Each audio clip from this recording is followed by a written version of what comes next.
Hello and good morning, and welcome to today's webinar where we're going to dive into all the results from the SPI benchmark 2021.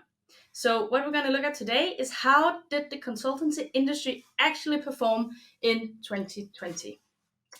So the SPI is the Service Performance Insights Institute. It's a big organization that does research and helps professional service organizations optimize and manage their company. So the annual benchmark report is this year. It has like a record high number of respondents, more than 560 consultancies, and together they employ more than 300,000 consultants. So that's just to say that the data foundation for this benchmark is really, really massive. And we're totally excited about sharing the results with you guys. This is the 14th annual benchmark. And this year, like all other years, the benchmark, you can say, it also comes with the PS maturity model.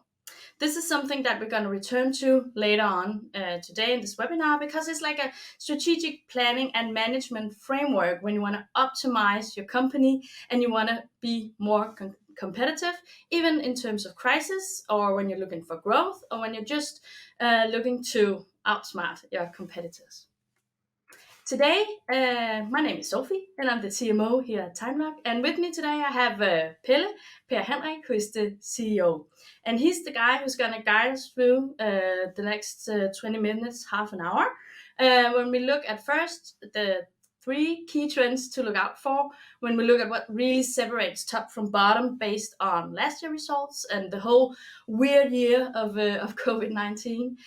He's also going to zoom in on four different industry KPIs that is essential for consultancies. Then we're going to wrap it up, returning to the maturity model and looking at how can you create a more competitive company in times of crisis. We're going to hand the word over to you, Pelle, and I'm just going to jump out of the scene. Yes, thank you, Sophia. I'm going to jump in. So let's dig into it. So, what separates top from bottom? We are going to look at three key trends based on this analysis. It's new ways to operate, it is digital transformation, and then it's new business model. But let's go into the first one here, new ways to operate. In 2020, it was a year of change, massive change. And one thing is sure, we went from shared offices to remote offices or home offices, as you also say. And it's very clear that this was a very rapid change. And we can also see from the numbers that on site delivery, it was around 41% in 2020. It actually came down from 57% in 2017. So a massive change. And when you do a change like that, at least I anticipated, what about project delivery? What about, can we really do this as efficient? Surprisingly, yes, we could. So project quality and employee efficiency actually went up, even though that not only did we do the change, but we did it from home. So that at least I have to reconsider my thinking around that perspective. And one more thing concerning that, which I think is very important in an industry that is constantly changing, is it also offers a lot of flexibility actually to the employee. So you might have a win for the customer in form of more efficiency, better, higher efficiency, win for the employee, and then win for the employer, you guys. But apparently you managed this very well during a year of massive change. But it's also important to say that these so-called hybrid companies, we all believe that they are here to stay. And that is also some trend that we see. So these new ways of operating, and maybe we have only seen the start, but they are here to stay. So get used to the word hybrid companies. You are one of them already. Thank you for that. Good. Then we take the second trend, the digital transformation. And as trend number one showed, most consultancies were able to change overnight. No doubt about that. McKinsey have done a huge study on digital transformation. And what we did together in 2020 was actually corresponded to what was expected for digital transformation development over the next 3 to 4 years. You heard right. You have speeded up that transformation in 10, 12 months corresponding to 3 to 4 years. That's massive. But that's also imply that you cannot keep pushing digitalization in front of you. It's here, it's now, and it will just go on with even a higher speed. And one thing, and thank you to Sophie for that. Sophie is standing here next to me. That is because what will you do when the sales suddenly stall, as you saw it in 2020, or let's say it increases? Let's say that COVID-19 is under control in soon various markets and the sales picks up again. Can you wait to make that analysis? Can you wait to see that to, how can I say, not real-time information? Actually, you cannot. And I'm going to prove that later on in my presentation, why you cannot. Because you need real-time information here now coming from your IT landscape. And it's very important here that I'm talking about general digital transformation. It requires that your business system are integrated. It requires that you can see the whole chain from deal to cash. It implies that every aspect of your business processes can be, how can I say, monitored real time. This is what digital transformation is about. So let's hope that I know a lot of you are already doing this. The third trend that I'm really eager to talk, before I actually move to that third trend, look about the growing digital investment. You can see it actually took speed in 2017, went up there, and then it was a bit stalling, you could say, not growing that much, and then it started again. And we can already see that in 21, it is just continuing, and it is expected to continue. So get on the train now. So last trend I'm going to talk about today, based on this, is the new business model. This was truly a bit of a surprise to me, that almost 20% of the business today in the consultancy across this benchmark comes from what you call recurrent revenue. You heard right. 20% recurrent revenue, such as base consumption, subscription, managed service. And this is, for me, it is 20% is a lot. Oh, of course, I do acknowledge that the dominating trend, still a dominating part, is still the good old time and material, and that will also remain. But when we speak to Dave, who's behind this benchmark, he say it's a clear growing trend. So not only do you need your IT landscape, your digital transformation to show what is going on, you also need it to prepare for the new business model. Because if you cannot monitor the 20% of your business in your current IT landscape, then that's a substantial part of your business. So it is, and it's here to stay. So please evaluate where your business is now, evaluate where your digital transformation is, how does it compare with new business model, and then of course, new ways of operating. That was the 3 trends I was going to talk about today. Moving into the next chapter, and as Sophie said, how did COVID-19 affect the consultancy industries? And I'm going to focus on 4. Thank you for that, Sophie. You limited from 160 down to 4, otherwise it would have taken the whole day. But we are going to talk about bottom line, revenue growth, project timeliness, and hourly rates. So let's go to those KPIs. What a number, 42%. And what is that?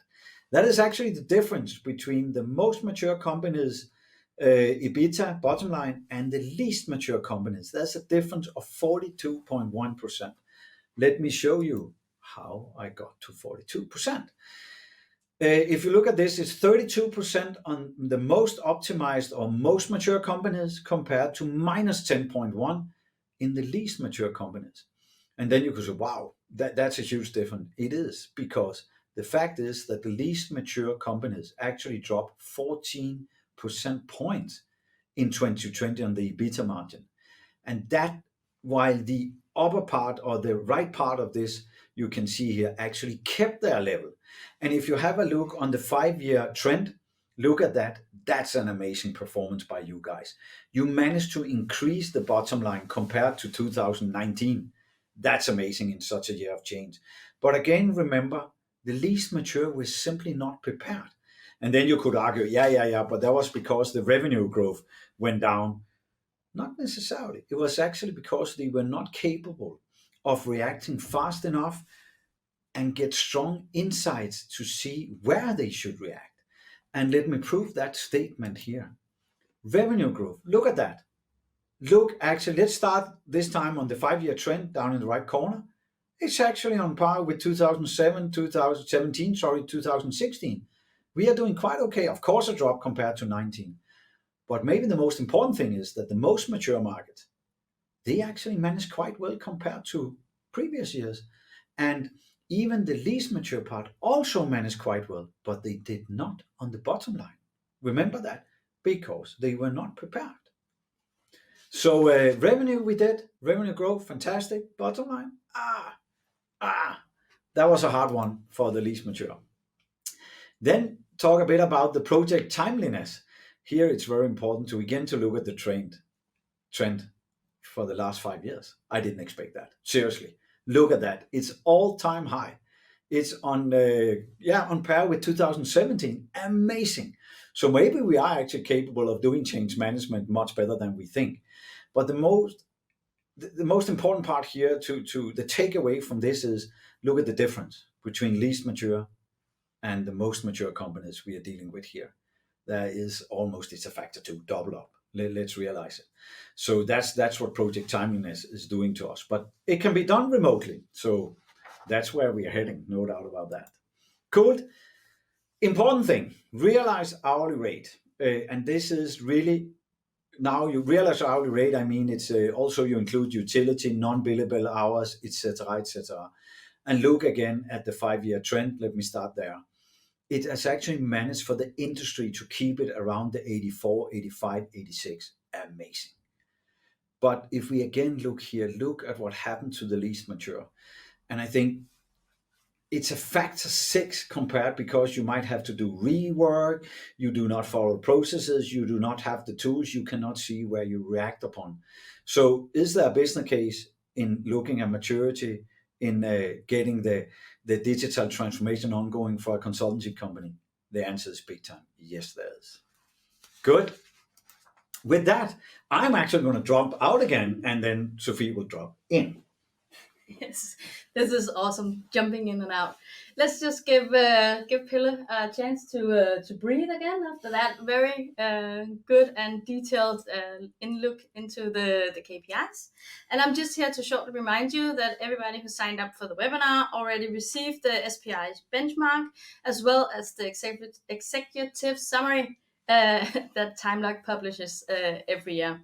So like we said, we don't have time to go through every single KPI, and it's probably also different what is most relevant to you. So dig deep into the benchmark. It's like 200 pages, 160 KPIs, maturity model, all kinds of examples as well in there. So in your own time, feel free to go and have a look at it again if you haven't looked at it already. And now I think, are you ready again, Pelle? I'm ready. Okay. Good. Come over here. Thank you. Yeah, now we are going to go to the last chapter of my presentation today. Turn your company more competitive. So let's have a look. And actually, it's not only in terms of prices, it could also be in terms of that you are growing a lot, how it can be used there. So let me talk a bit more about the SPI maturity model. You heard Sophie mention it, and I have talked about the most mature and least mature. It's a model that is, I think, Sophie, it's around 15 years old. Mm-hmm. So it's well proven through 14 years of benchmark. And it has 5 levels, level 1 to 5. It's called initiated, piloted, deployed. You can see that. But look at the numbers just below. 30% of the companies in the benchmark are in level 1. Level 2 is 25%. So altogether, level 1 and 2, 55% of the consultancy companies are today categorized within those 2 levels. If we add level 3, we're actually up to 80%. And level 3 is it's a pretty good level to be on, that I can say. But if you also look at the profit, typical profit in level 1 is actually below 5%. Typical profit, level 2, 5 to 10, and you can see level 3, 4, and 5.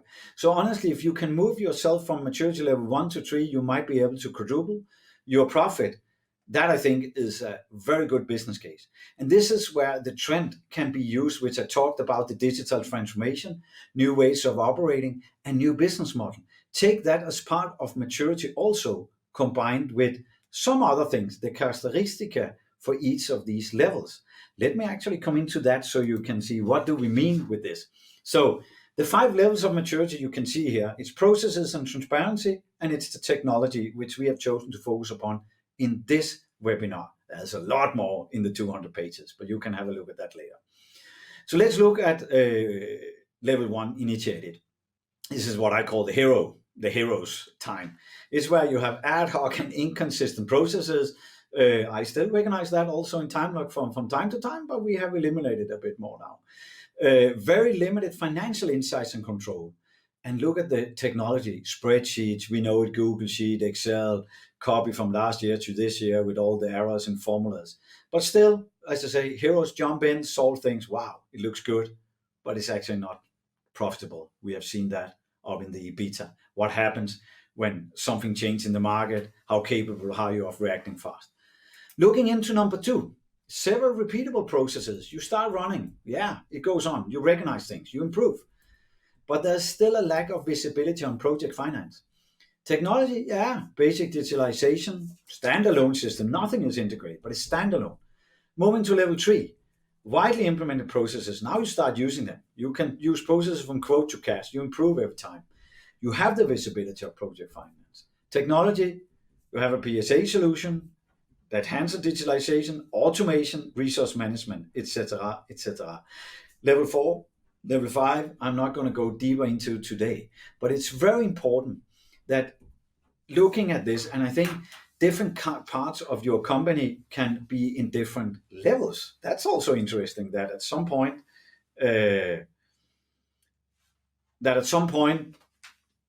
you will realize that, for instance, your front machine runs are more mature than your back office, for instance, or vice versa. And that's only a good thing, so that you can actually help each other to get to the different stages and move around in it.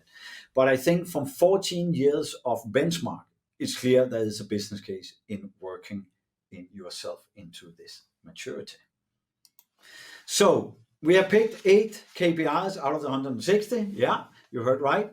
Look at the annual revenue growth. It's a factor 2.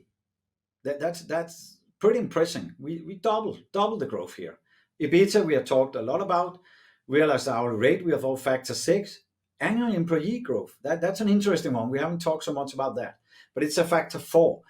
But here we also realize that when you need to recruit younger and new people, they actually take digital, how can I say, infrastructure and the constantly ongoing digital transformation as a natural part. It's a hygiene factor for them. So if you don't have that, it's actually not a plus for you. We can see that trend that they just want that. It's natural for them. Some of us might think it's too much. Oh, are we going to have yet another tool? And yes, we are, as long as we benefit from it and we can get true, strong insights upon which we can make the smart decisions. Bid to win ratio, yeah, much better also there. Billable utilization, very clear also that you are probably doing a lot of rework when you don't have a process in place, tools to support you in it, that we can see as well. Projects delivered on time, again, there we'll see the whole business fits fantastically in remote instead of on-site. So double up if you are more mature, and then project profitability, also double up. Luckily enough, we have limited to those 8 KPIs today. We are not going to go further into this, but for me, this gives a very good reason why it's worth to look more into your maturity in this case. So, how mature is your company?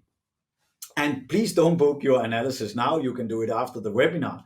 But we actually have made a very condensed version that you can use in your management team or leadership team, where you actually have the chance. Each individual can do their view, their perception of the maturity you have in your company. And then you could actually use that as a very good leadership team exercise to just discuss their perception. Personally, I have initiated it 2 times in TimeLog, and we are going to do one more on Thursday this week. And it's maybe not so much whether the result is 2 or level 3 or where you are. It's actually the differences I see in the different functions in the company. If marketing thinks we are at that level, R&D on that level, product management here, that's for me as a software company. For you, it's maybe the partners, different partners. Then it's a very good discussion to find out where you are and how you can improve from there. So I can only encourage you, right after you have seen this webinar, go in and book your analysis, because it's actually a very fun exercise. With that, I can only say, please do write to me on my email, call me on my mobile phone. Yes, old-fashioned mobile phone still works. Drop you on LinkedIn, because to have some discussions when you read it, you have questions you don't understand, or just want to challenge some of the thing. So I really want to get in a dialogue with you on this benchmark. It's really interesting. But I actually also have an offer for you, because I would love to get a Nordic benchmark. This is global benchmark now. We have not been, how can I say, big enough to get our own benchmark, and it actually only requires 25 individual answers. So in November, we will come out with a questionnaire, and I hope that we will get up to at least 25, where we can get insight into your company's performance. And I guarantee you that it takes between 1 to 2 hours to answer all these KPI questions, but that alone will help you. And we will also put some skin in the game by offering you 1 or 2 hours consulting for free to get through those KPIs, so that you can benchmark yourself in the Nordic market instead of the total global one, so we can see. And my hypothesis is that the Nordic, we are actually doing quite good. So please help me answering that in November, so we can get our own analysis. And again, don't sign up right now, but do it right after the webinar, because then we will come back to you in due time, so that you can plan for this and be part of that. With that, Mhm. I just want to say thank you for today, and thank you for listening.